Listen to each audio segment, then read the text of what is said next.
Everyone, मेरा नाम रंजना सैनी है। मैंने हाल ही में इंडियन स्टैटिस्टिकल सर्विस 2020 में यूपीएससी में इंडियन स्टैटिस्टिकल सर्विस में 31st रैंक हासिल किया है। मैं आज आपके सामने अपनी स्ट्रैटेजी बताना चाहूँगी। उससे पहले मैं अपना ब्रीफ इंट्रोडक्शन देना चाहूँगी। मैं दिल्ली से बिलोंग करती हूँ। मैंने अपनी स्कूलिंग गवर्नमेंट स्कूल से की है एंड फिर उसके बाद मैंने अपनी ग्रेजुएशन बीएससी में स्टैटिस्टिक्स में किरोड़ीमल कॉलेज से दिल्ली यूनिवर्सिटी से की है और उसके बाद मैंने अपनी पोस्ट ग्रेजुएशन स्टैटिस्टिक्स में ही हिंदू कॉलेज दिल्ली यूनिवर्सिटी से की है। हाल ही में मेरा सिलेक्शन डीएसएसबी में under transport department as a statistical assistant हुआ है और अभी मैं ट्रांसपोर्ट डिपार्टमेंट में ही वर्किंग हूँ। यूपीएससी में ये मेरा 3rd अटैम्प्ट है और मैंने ये सफलता तीसरे अटैम्प्ट में पाई है और ये मेरा 2nd इंटरव्यू था इस बार। और अब मैं आपको अपनी स्ट्रेटजी बताना चाहूँगी। यूपीएससी जो ये एग्ज़ाम कंडक्ट कराता है ये 2 फेज़ में होता है। पहला होता है रिटन एग्ज़ाम एंड देन उसके बाद होता है इंटरव्यू।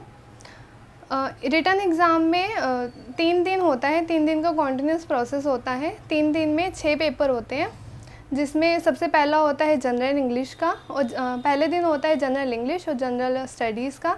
ये दोनों 3-3 घंटे के पेपर होते हैं एंड 100 मार्क्स ईच के पेपर होते हैं। जनरल इंग्लिश में मैं अपनी स्ट्रेटजी बताना चाहूँगी कि मैंने जनरल इंग्लिश कैसे प्रिपेयर किया।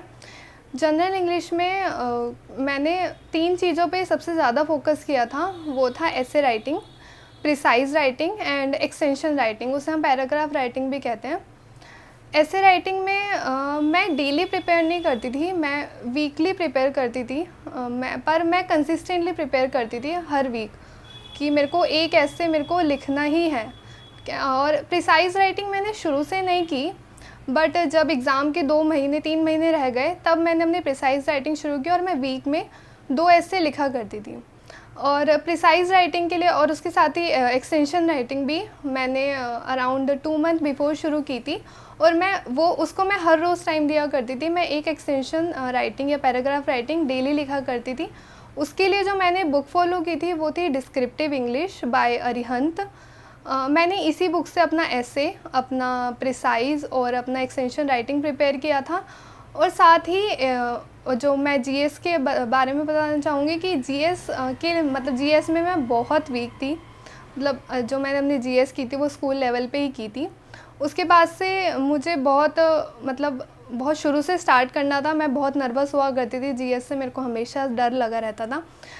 पर फिर भी क्योंकि यूपीएससी का ये है कि आपको जीएस तो करना ही होता है, तो मैंने अपनी प्रिपरेशन स्टार्ट की। मैंने हिस्ट्री जो की उसके लिए मैंने कुछ क्वेश्चंस बना लिए कि कुछ क्वेश्चंस के नोट्स बनाए और उनके आंसर लिख के उनसे प्रिपेयर किया। मैंने सिर्फ मॉडर्न हिस्ट्री ही किया था प्रिपेयर, मैंने मेडिवल और एंशिएंट नहीं किया था। और कुछ प्रीवियस ईयर्स देखे थे, पास्ट ईयर्स देखे थे, लास्ट 6 to 12 ईयर्स के। तो मैंने वो पैटर्न देख लिया था कि हिस्ट्री में ज़्यादातर क्या क्वेश्चंस पूछे जाते हैं, तो मैंने उसके अकॉर्डिंगली ही हिस्ट्री प्रिपेयर की थी। Then come to geography section, उसके लिए मैंने जो एनसीईआरटी है 6 to 12 की, वो जब मेरा फर्स्ट अटैम्प्ट था उसमें मैंने उससे नोट्स बनाए थे, क्वेश्चन आंसर बनाए थे। फिर उसके बाद से मैंने अपने 3 साल में सिर्फ उन्हें ही रिवाइज़ किया।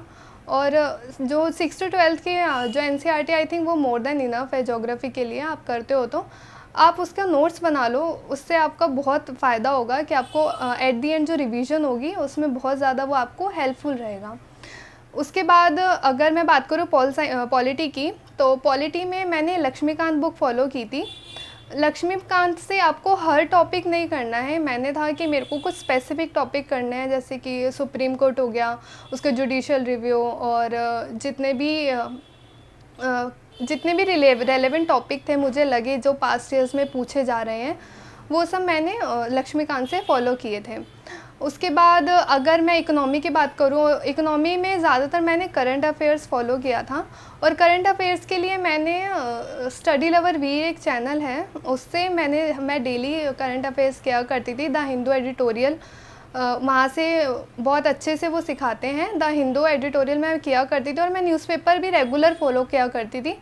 रेगुलर में उसमें ये होता था कि आपकी वोकेबलरी भी इंक्रीज़ होती है जो आपकी जनरल इंग्लिश में काम आती है, और साथ ही वहाँ पे मतलब न्यूज़पेपर आप पढ़ते हो तो आपको प्रिसाइज़ में भी वो बहुत हेल्पफुल रहता है।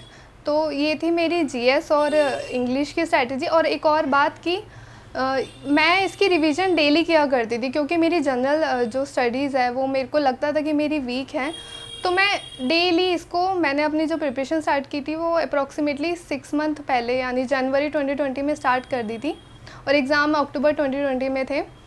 तो मैंने कभी भी जीएस और इंग्लिश की प्रिपरेशन नहीं छोड़ी, ऑल्दो स्टैटिस्टिक्स भी किया, बट मैं अगर टाइम देती थी तो मैं 1 घंटे का टाइम ज़रूर देती थी अपनी जीएस को और इंग्लिश को। अब बात करेंगे दूसरे दिन की। दूसरे दिन में स्टैटिस्टिक्स पेपर 1 और पेपर 2 होता है। सबसे डिफ़िकल्ट पेपर जो मुझे लगता है पर्सनली वो है स्टैटिस्टिक पेपर 1, क्योंकि not in terms of content वो बहुत लेंदी हो जाता है पेपर। लाइक आप कितनी प्रिपरेशन कर लो उसकी, बट आपका वो, अगर आपको पेपर आता भी होगा ना तो वो रह ही जाता है, मतलब समहाउ वो बहुत लेंदी हो जाता है पेपर। तो पेपर 1 के लिए मेरी स्ट्रैटेजी थी कि सबसे पहले जो बेसिक जो सब बताते हैं कि fundamental of mathematical statistics book follow मैंने की थी, उसके मैंने नोट्स बना लिए थे ताकि मेरे को बार बार बुक्स ना पढ़नी पड़े। उसके मैंने बैक क्वेश्चंस भी सॉल्व किए थे, बैक क्वेश्चन सॉल्व करके मैंने उसके भी नोट्स बना लिए थे। और पेपर 1 में ऐसा होता है कि बहुत वास्ट सिलेबस है, आपको काफ़ी सारी चीज़ें कवर करनी पड़ती हैं। तो उसमें ये था कि मैंने अपने नोट्स बना लिए थे ताकि रिवीजन के टाइम पे सिर्फ मैं उन्हें ही फॉलो कर सकूं। पेपर 1 3 पार्ट में डिवाइड है। पहला प्रोबेबिलिटी और स्टैटिस्टिक्स, दूसरा है न्यूमेरिकल एनालिसिस और तीसरा है कंप्यूटर। तो ऑन अ सीरियस नोट कि मैंने कंप्यूटर की प्रिपरेशन तो ऐसा नहीं की थी। मैंने जब अपना फर्स्ट अटैम्प्ट दिया था तो उसमें मैंने कंप्यूटर की प्रिपरेशन की थी by book Reema Thareja, but लेकिन समहाउ मेरा कंप्यूटर कोई बैकग्राउंड है नहीं और मेरे को इतना इंटरेस्ट आया भी नहीं, क्योंकि मैं प्रैक्टिकल नॉलेज में बिलीव करती थी। तो जो थ्योरेटिकल है वो मैं नहीं कर पाई थी, तो इसलिए मैंने अपना कंप्यूटर स्किप किया था। बट कंप्यूटर मैं सजेस्ट करूँगी आप छोड़ के ना जाएं, क्योंकि ये सबसे स्कोरिंग पार्ट होता है। मैंने जो गलती की है उस चीज़ का मैं आपको नहीं बोलूँगी कि आप वो भी करें, कंप्यूटर करके जाएं। और न्यूमेरिकल एनालिसिस के लिए मैंने S A Saxena book follow की थी, और प्रोबेबिलिटी और स्टैटिस्टिक्स पोर्शन के लिए फंडामेंटल ऑफ मैथमेटिकल स्टैटिस्टिक्स और बाय गुप्ता एंड कपूर। और साथ ही में मतलब मैं अपना प्रीवियस अटैम्प्ट्स और इसकी जो गलतियाँ बताऊँ, तो पेपर 1 की गलतियाँ बताऊँ, तो जब मेरा फर्स्ट अटैम्प्ट था ना, मैंने मतलब बहुत कम प्रिपरेशन की थी। मैंने उस टाइम पे इतना ज़्यादा नोट्स भी नहीं बनाए थे, ऑल्दो मैंने नोट्स बनाए थे, बट उस टाइम पे मैं रिवीजन नहीं कर पाई थी। और मेरे उस टाइम पे इतना नेगेटिव मार्किंग हो गई थी कि मैं उस चीज़ को, कि मेरा उससे एग्ज़ाम उस टाइम पे क्लियर नहीं हो पाया था। सेकेंड अटैम्प्ट में मैंने अपनी स्ट्रेटजी बनाई कि मैं इस पेपर को अकॉर्डिंग, जैसे एग्ज़ाम में हम बैठते हैं, मैं उस टाइम उस पर बैठूँगी, उसकी तरह पेपर सॉल्व करूँगी, और फिर उसके अकॉर्डिंगली मैंने अपना पेपर दिया। और फिर मैंने टाइम मैनेजमेंट सबसे ज़्यादा ज़रूरी है पेपर 1 में, जो अगर आप नहीं करोगे तो फिर वो बहुत ज़्यादा लेंथी लगेगा। मेरे को चीज़ें आते हुए भी मैं अपना नहीं कर पा रही थी इस अटैम्प्ट में। तो पेपर 1 के लिए मैं कहूँगी कि अगर आपको कुछ आता भी होगा ना, तो वो चीज़ आप मतलब उसमें टाइम मैनेजमेंट का बहुत ज़्यादा ज़रूरी है। अब बात करते हैं पेपर 2 की। पेपर 2 में भी 3 पार्ट होते हैं, statistical inference, linear model and official statistics. Paper 2 सबसे ज़्यादा स्कोरिंग पेपर होता है। अगर मैं 6 पेपर की बात करूँ तो सबसे अच्छा पेपर स्कोरिंग पेपर मुझे पेपर 2 ही लगता है। मेरे पिछले अटैम्प्ट में भी काफ़ी अच्छे मार्क्स थे पेपर 2 में, और इस बार भी मतलब मैं आशा करती हूँ कि मेरे इस पेपर में ही सबसे ज़्यादा मार्क्स आएंगे।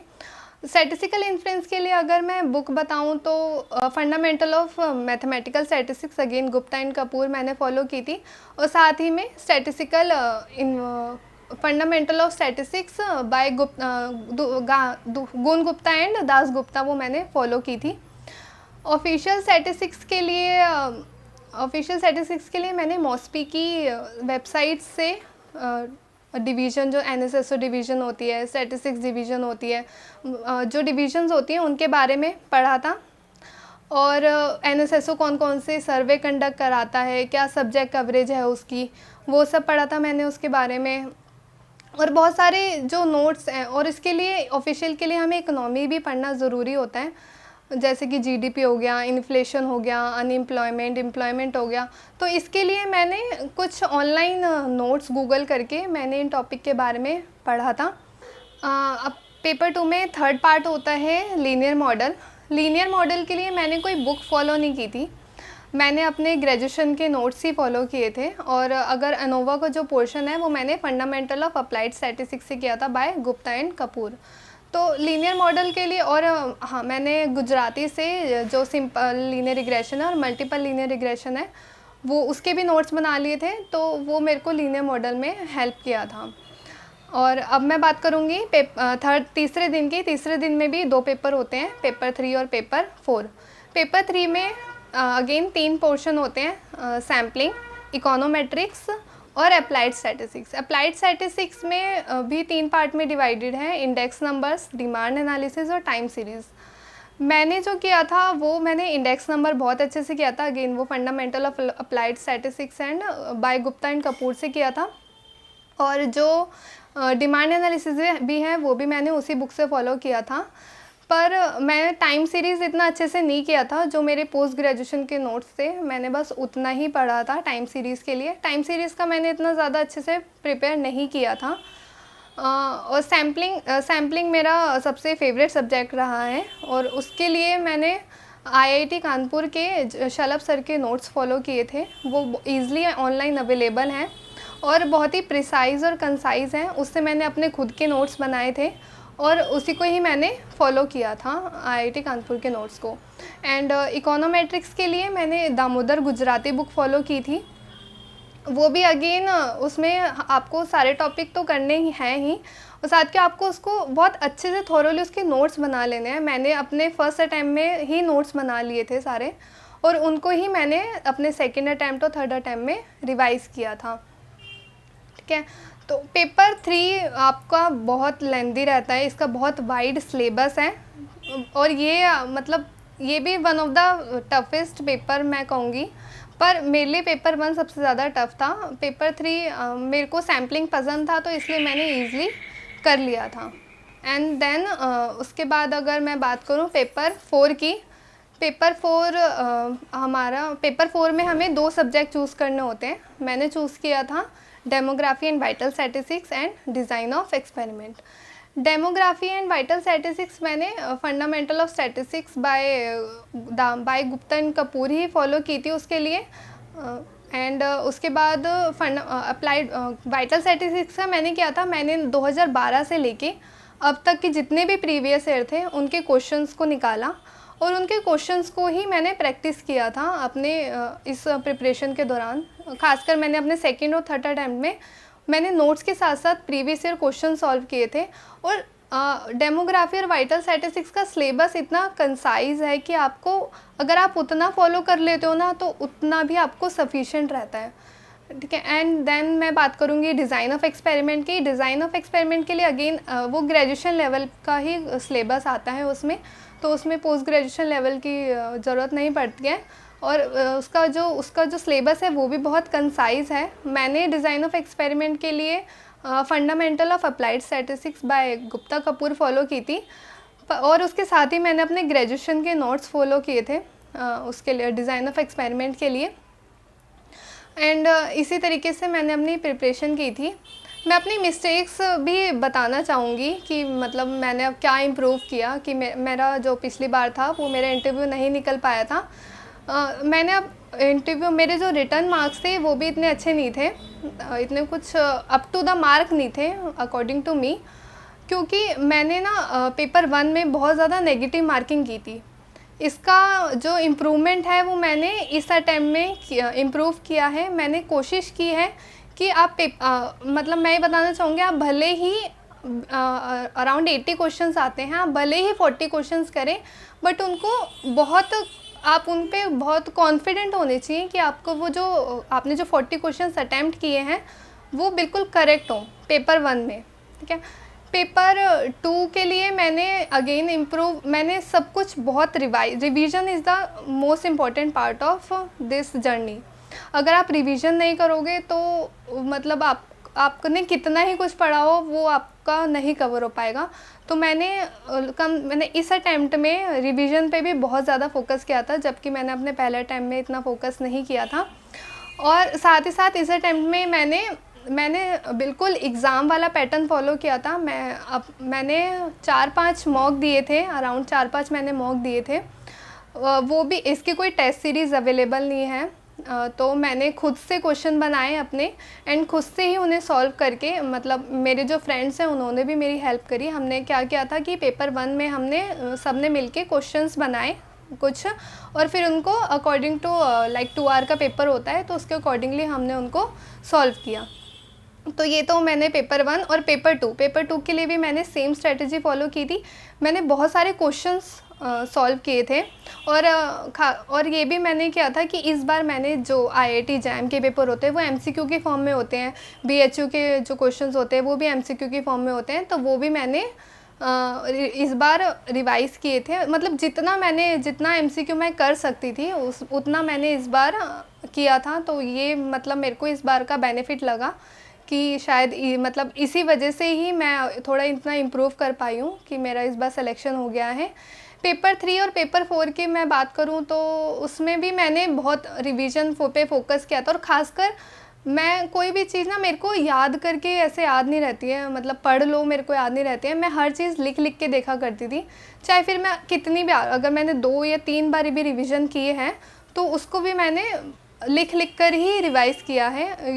ये मेरी स्ट्रेटजी थी। बाकी बहुत लोगों को पढ़कर भी याद हो जाता है, पर मेरे को हर चीज़ लिख कर ही याद होती थी। इवन मैं GS और इंग्लिश भी उसके जो भी आंसर लिखती थी वो भी मैं लिख कर ही प्रैक्टिस करती थी।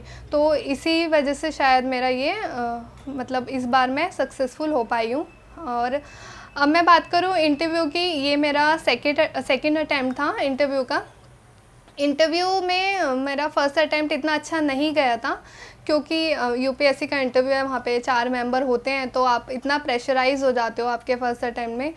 तो मतलब मैं उस टाइम पे इतना इंटरव्यू अपना अच्छा नहीं दे पाई थी, और जबकि इस बार का जो इंटरव्यू है मेरा वो बहुत अच्छा गया था।